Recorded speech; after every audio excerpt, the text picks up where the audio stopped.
नमस्कार प्रिय मित्रों, आप सभी का बहुत बहुत स्वागत है। और हमारी उन विशेष माताओं बहनों को जो हरितालिका तीज का व्रत रखती हैं अपनी पति की दीर्घायु के लिए अथवा तो पति की प्राप्ति के लिए एवं भोलेनाथ की प्रसन्नता के लिए और भोलेनाथ की भक्ति प्राप्ति के लिए रात भर तपश्चर्या करके दिन भर व्रत रख करके वो भोलेनाथ को प्रसन्न करने का प्रयास करती हैं। लेकिन आप जानते हैं कि बिना ब्राह्मण के कोई भी पूजन सफल नहीं होता और जब तक कथा ब्राह्मण ना करे, ब्राह्मण के मुख से न निकले, तब तक वह कथा सिद्ध नहीं होती। बिना विप्रम चयो धर्मः प्रयास फल मात्र कहा भुंजते चासुरास्तत्र भूत प्रेताश्च राक्षसा, ऐसा भविष्य पुराण का कथन है। तो अगर मान लीजिए कि आपके सामने कोई ब्राह्मण आपको कथा नहीं सुना पा रहा हो या कोई ऐसी व्यवस्था ना हो आपके सामने कि आप ब्राह्मण के द्वारा पूजन ना करा पा रहे हो, ब्राह्मण से पूजन ना करा पा रहे हो अथवा तो आप उनसे कथा ना सुन पा रहे हो, तब आपको क्या करना चाहिए?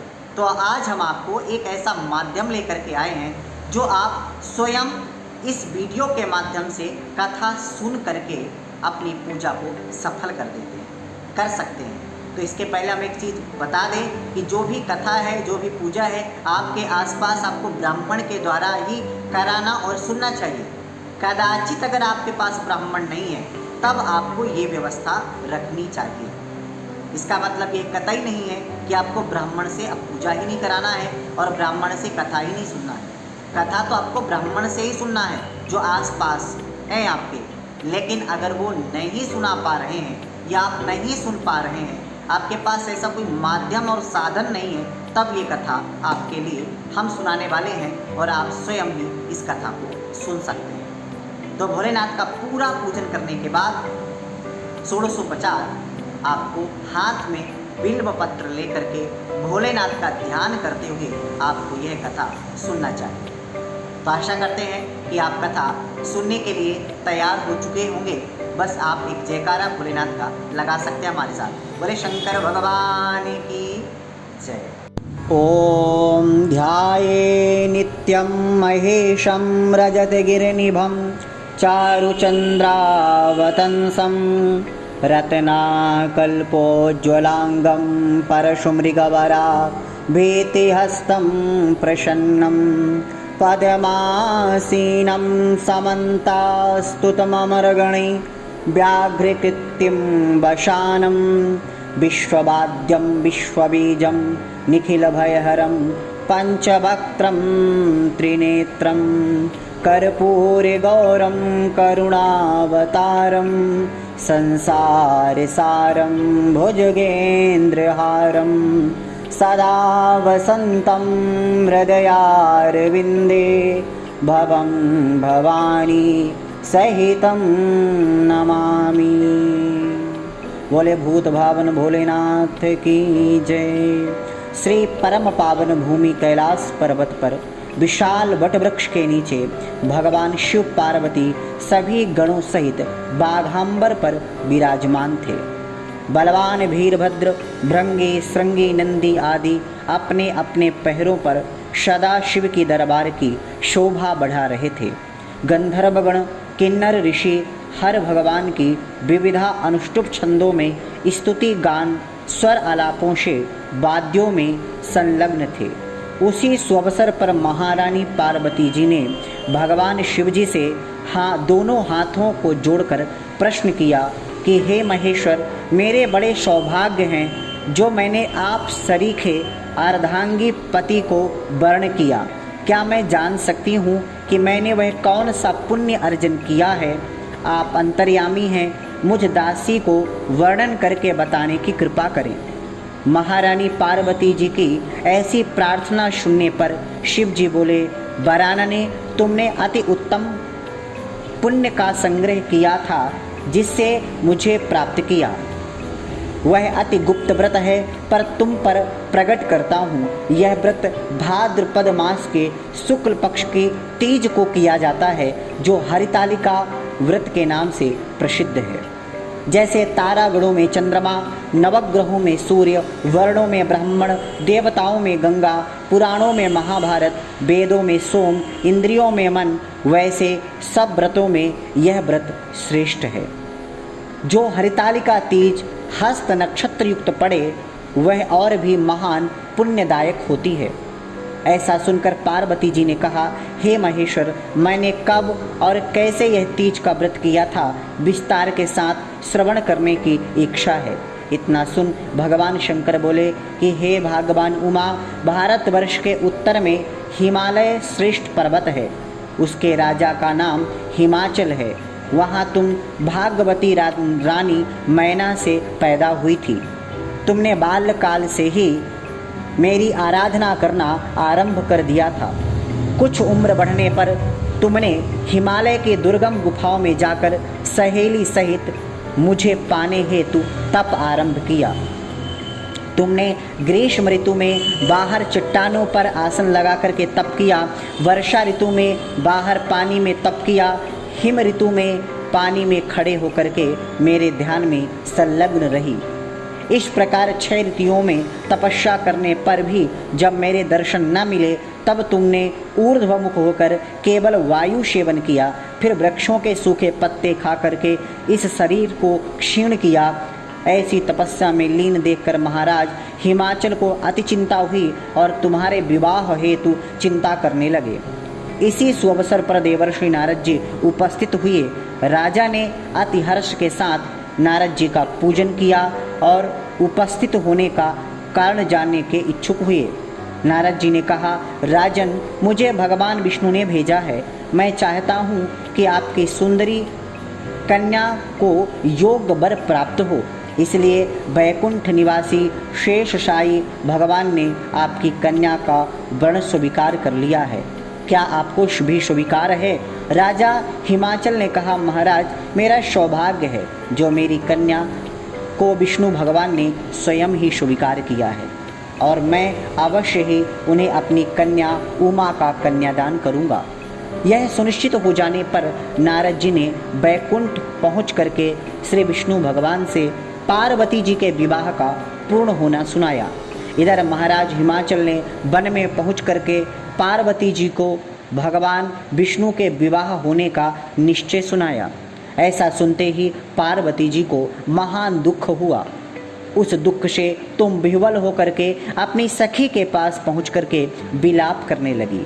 तुम्हारा विलाप देख करके सखी ने तुम्हारी इच्छा जानकर कहा, देवी, मैं तुम्हें एक ऐसी गुफा में तपस्या के लिए ले चलूँगी जहाँ महाराज हिमाचल तुम्हें कभी भी ढूंढ नहीं सकेंगे। ऐसा कह सहेली उमा सहित हिमाचल की गहन गुफा में विलीन हो गई। तब महाराज हिमाचल घबरा करके पार्वती जी को ढूंढते हुए विलाप करने लगे कि मैंने विष्णु जी को जो वचन दिया था वह कैसे पूर्ण होगा। ऐसा कह करके वह मूर्छित हो गए। तब सभी पूर्ववासियों को साथ लेकर ढूंढने को महाराज ने पदार्पण कर ऐसी चिंता करके कि क्या मेरी कन्या को कोई व्याघ्र खा गया है या सर्प ने डस लिया है या कोई राक्षस हर करके उसको ले गया है। उस समय तुम अपनी सहेली के साथ ही गहन गुफा में पहुंच बिना अन्न जल के मेरे व्रत को आरंभ करके नदी की बालू का लिंग स्थापित कर विविध वन पुष्प फलों से पूजन करने लगी। उसी दिन भाद्र मास की शुक्ल पक्ष की तृतीया हस्त नक्षत्र युक्त थी। तुम्हारे द्वारा की गई पूजा के फलस्वरूप मेरा सिंहासन हिल उठा तो मैंने तुम्हें दर्शन दिया और तुमसे कहा कि देवी, मैं तुम्हारे व्रत और पूजन से अति प्रसन्न हूँ। तुम अपनी कामना का मुझसे वर्णन करो। इतना सुन तुमने लज्जित भाव से प्रार्थना की कि आप अंतर्यामी हैं, मेरे मन के भाव आपसे छुपे नहीं हैं, आपको पति के रूप में चाहती हूँ। इतना कह करके मैं तुम्हें तथास्तु कह करके इच्छित पूर्ण वरदान दे करके वहाँ अंतर्ध्यान हो गया। इसके बाद तुम्हारे पिता हिमाचल मंत्रियों सहित ढूंढते ढूंढते नदी तट पर मारे शोक के मूर्छित होकर के गिर पड़े। उसी समय तुम अपनी सहेली के साथ मेरी बालू की मूर्ति का विसर्जन करने हेतु नदी तट पर पहुँची उसी समय तुम्हारे नगर निवासी मंत्रीगण सहित हिमाचल तुम्हारे दर्शन कर अति प्रसन्न को प्राप्त हुए और लिपट लिपट करके रोने लगे और बोले, उमा तुम इस भयंकर वन में कैसी चली आई जो अति भयानक है, जहाँ सिंह, व्याघ्र, जहरीले भयंकर सर्पों का निवास है, जहाँ मनुष्य के प्राण संकट में पड़ सकते हैं। इससे हे पुत्री, इस भयंकर वन को त्याग करके अपने गृह स्थान को प्रस्थान करो। पिता के ऐसा कहने पर तुमने कहा, पिताजी मेरा विवाह आपने भगवान विष्णु के साथ स्वीकार कर लिया है, इसीलिए मैं इस वन में रह करके अपने प्राण का विसर्जन करूंगी। ऐसा सुन करके महाराज हिमाचल अति दुखित हुए और बोले, प्यारी पुत्री तुम शोक मत करो, मैं तुम्हारा विवाह कदापि भगवान विष्णु के साथ नहीं करूंगा और तुम्हारा अभीष्ट वर तुम्हें प्राप्त होगा। उन्हीं सदाशिव के साथ तुम्हारा विवाह करूंगा। पुत्री तुम मेरे पर अति प्रसन्न हो। तब तुम सहेलियों के साथ नगर में उपस्थित होकर के अपनी माता सहेलियों से मिली। कुछ समय बाद शुभ मुहूर्त में तुम्हारा विवाह वेद विधि के साथ महाराज हिमाचल व महारानी मैना ने मेरे साथ कर पुण्य का अर्जन किया। हे सौभाग्यशालिनी, जिस सहेली ने तुमको हरण कर हिमालय की गुफा में रख कर मेरा तीज व्रत किया, इसी व्रत का नाम इसीलिए हरतालिका तीज पड़ा और यह व्रत 100 व्रतों का व्रतराज कहा गया है।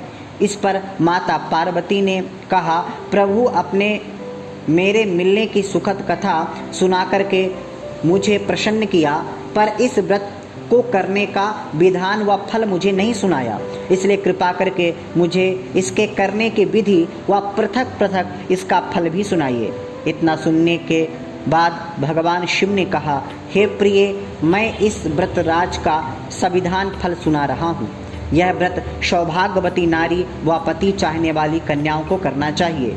यह व्रत भाद्रपद के शुक्ल पक्ष की द्वितीया के शाम को आरंभ कर तीज का व्रत धारण करें।